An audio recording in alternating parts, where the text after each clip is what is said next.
રાજકોટ ગ્રામ્ય જિલ્લાના cyber police સ્ટેશનમાં ચાલતી એક જો 1500 કરોડથી વધારાનું એ લોકો સાયબર અને જીએસટીના કૌભાંડના અકાઉન્ટ્સમાં ટ્રાન્ઝેક્શન હતા. આ તપાસ દરમિયાન 16મા આરોપીને પકડવામાં આવ્યો છે.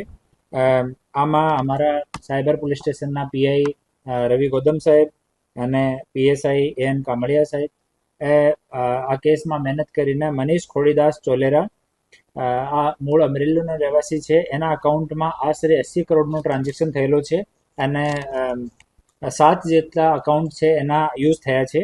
અને એની પાસે શિવ કોર્પોરેશન નામની પેઢી, હનુમંત ટ્રેડિંગ નામની પેઢી, Vraj enterprises, Sankalp traders, quality agri, Shri Vallabh traders, Radha Raman enterprises એટલી પેઢીઓએ 7 પેઢીઓએ બનાવી હતી અને એનો આ કૌભાંડમાં એ લોકો યુઝ કર્યો હતો. હાલ સુધીમાં ટોટલ 46 જેટલા બેંક એકાઉન્ટની તપાસ આમાં ચાલી રહી છે. અમે લોકો નામદાર સરકારને રિક્વેસ્ટ કરીને આમાં સીએની નિમણૂક સીઆઈડી ક્રાઇમ મારફતે થઈ છે અને હાલ અહીંયા એક સીએ જો છે એ આ તમામ અકાઉન્ટ્સની ચકાસણી કરી રહ્યા છીએ. આમાંથી 250 જેટલા ટ્રાન્ઝેક્શન જો છે એના અમે ફર્ધર ડિટેલ માંગ્યા છે જે બેંક તરફથી આવવામાં બાકી છે. આ 16 આરોપીઓમાંથી તમામ આરોપીઓ જે છે જ્યુડિશિયલ કસ્ટડીમાં છે. હાલ કોઈને પણ બેલ મળી નથી અને આ કેસની તપાસ હાલ ચાલુ છે. ટોટલ 1930 ઉપર 219 જેટલી આમાં ફરિયાદો થઈ છે અને ગુજરાત પૈકી 21 ફરિયાદો છે જેમાંથી 2,94,00,000 રૂપિયાનો સાયબર ફ્રોડ આમાં રજીસ્ટર્ડ છે.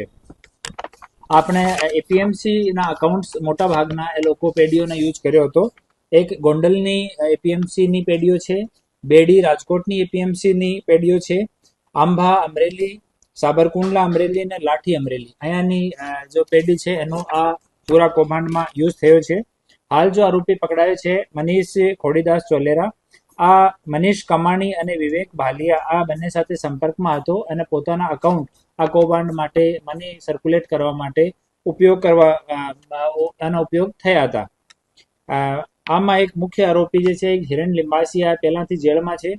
એની અમે લોકો ટ્રેવલ હિસ્ટ્રી જોઈ તો 1 વર્ષમાં 16 વખત વિદેશ યાત્રા કરી છે અને પોતાના સ્ટેટમેન્ટમાં પણ એ લોકો કીધું કે અહીંયાથી એ લોકો કીટ આપવા માટે દુબઈ અમુક સમયમાં જતા હતા.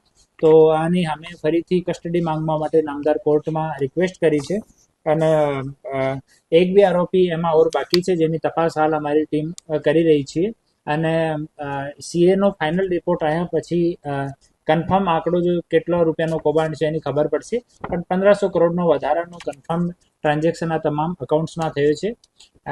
આ પૂરા કેસમાં રાજકોટ રેન્જના ડીઆઈજી શ્રી નિવૃત્તરાય સાહેબનો સતત માર્ગદર્શન છે અને આના માર્ગદર્શન મુજબ એની તપાસ આગળ વધી રહી છે.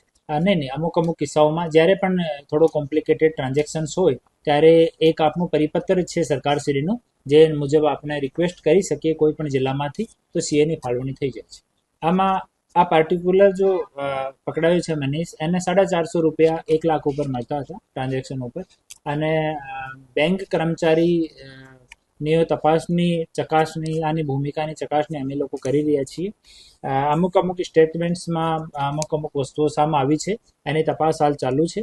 એક વખત આની તપાસ કન્ક્લુડ થઈ જાય એના પછી આપણે આની ઇન્ફોર્મેશન આપીએ.